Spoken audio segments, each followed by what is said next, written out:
저희조는 중간고사가 끝나고 4월 6일에 안국역 1번 출구에서 모였습니다. 4월이었지만 꽤나 무더운 날이었어요. 저희조는 인사동에서 북촌 한옥마을, 청와대, 경복궁까지 모두 가볼 계획을 세웠습니다.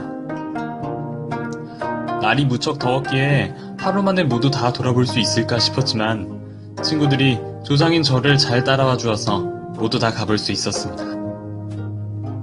저희조는 인사동과 북촌 한옥마을, 청와대, 경복궁을 가보았지만 이미 앞서 다른 여러 조들이 인사동과 경복궁을 가보고 발표했기에 다른 조들이 발표하지 않은 북촌 한옥마을과 청와대에 대해서 더 집중적으로 발표를 봐주셨으면 하는 바람입니다.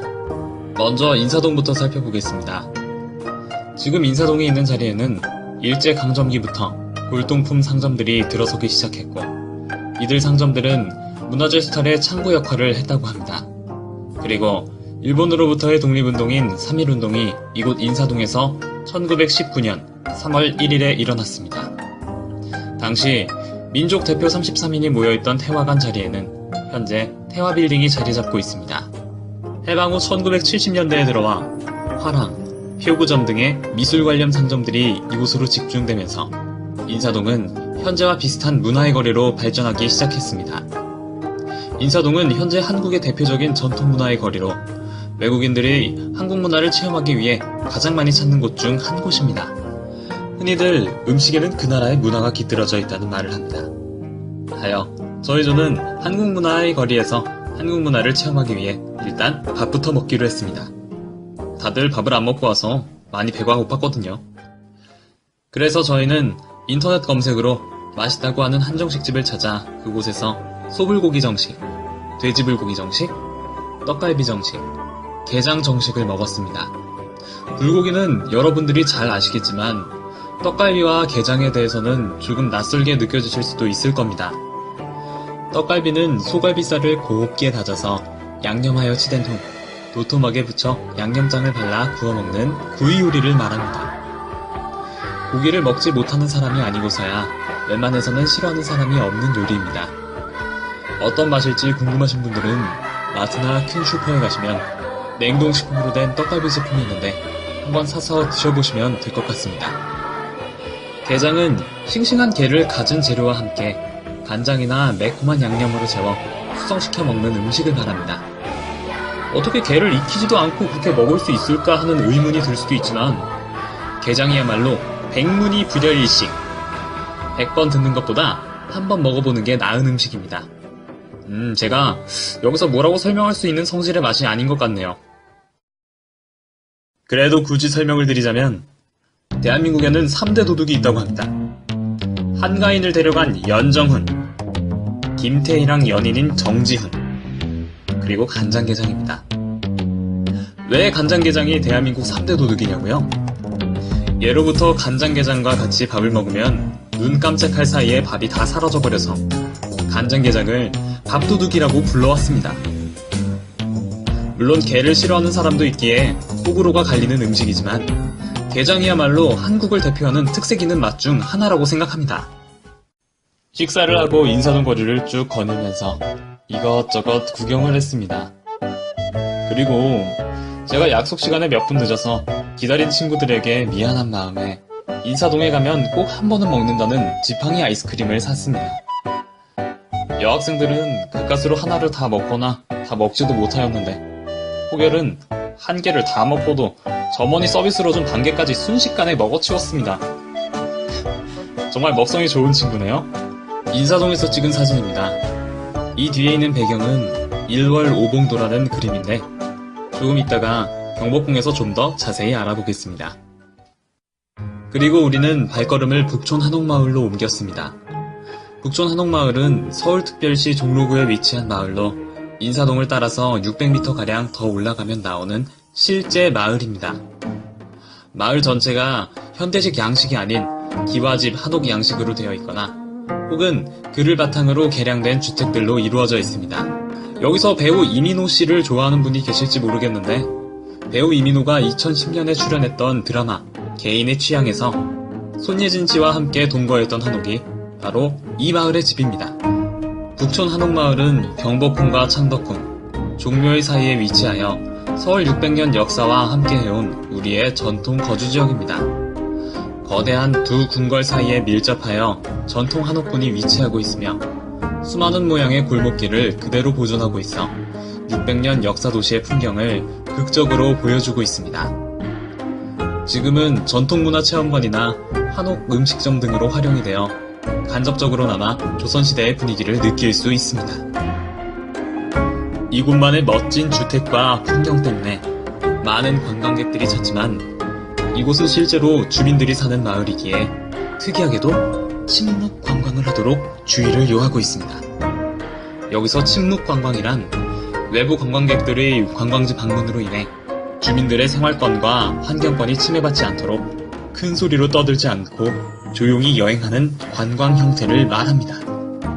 이렇게 북촌 한옥마을을 보고 우리는 청와대로 향했습니다. 청와대는 서울 종로구에 있는 대한민국의 대통령의 관저로 본래의 명칭은 경무대였으나 후에 4.19 혁명 이후 청기화가 덮여있기에 청와대라는 명칭이 붙었습니다. 북촌 한옥마을에서 서쪽으로 삼청동길을 따라가다 보면은 갈 수 있습니다. 가는 중에도 곳곳에 경찰과 경호원들이 지키고 있었던 것이 눈에 띄었습니다. 그 때문에 우리가 나라의 최고 권력자가 있는 곳에 가는 것이 맞구나 하고 실감할 수 있었습니다. 가는 중에 제가 궁금해서 중국 친구들에게 박근혜 대통령은 청와대에서 진무를 보는데 중국의 시진핑 주석이 진무를 보는 곳은 어디냐 하고 물었는데 언어의 장벽으로 서로 의사소통이 원활하지 않았던 기억이 있네요. 저희가 청와대에 도착했을 때 깜짝 놀랐던 것은 중국인 관광객이 정말 어마어마하게 많았다는 점입니다.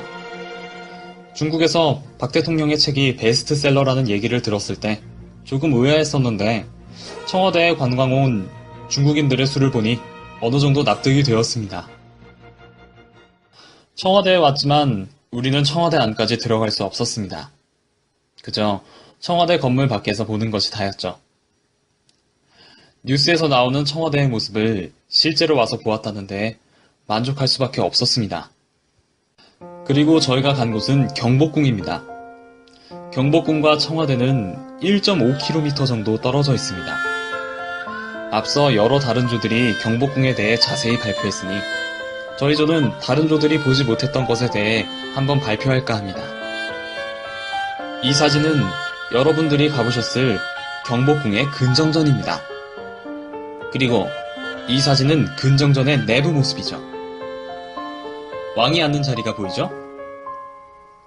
예로부터 왕을 용에 빗대어 표현했기에 왕이 앉은 자리를 용상이라고 합니다.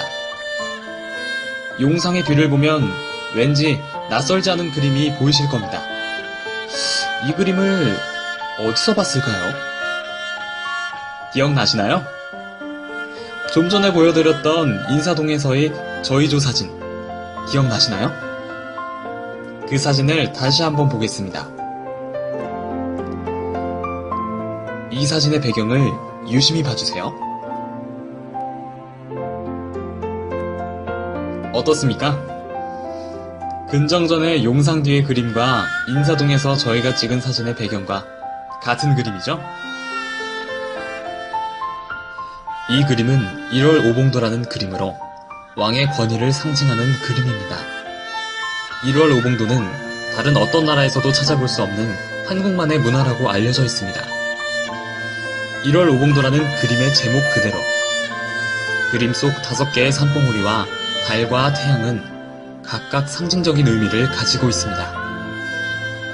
여러 의미로 해석이 가능하지만 주된 내용은 왕이 백성을 잘 다스려야 한다는 의미와 백성들의 태평성대의 기원입니다. 이 1월 오봉도는 왕이 가시는 곳이라면 어디라도 함께 따라가 왕의 권위를 빛내었다고 합니다. 왕의 권위를 상징한다니 우리와는 동떨어졌다고 생각할 수도 있으나 1월 오봉도는 생각보다 우리 가까이에 있었습니다. 지금 혹시 지갑에 만원권이 있으신 분들은 꺼내서 한번 세종대왕의 뒷배경을 봐주시기 바랍니다. 뭐가 있나요? 세종대왕의 뒤에도 1월 오봉도가 그려져 있죠? 세종대왕께서는 한글을 창제하시고 과학을 발전시켰으며 이 땅에 태평성대를 이룩하신 왕입니다. 세종대왕과 1월 노공도가 만원권에 그려진 건 가장 많이 쓰이는 만원권 화폐인 만큼 우리나라와 우리 국민 모두에게 태평성대가, 즉 평화와 행복이 널리 널리 퍼지기를 바라는 의미가 아닐까 싶습니다.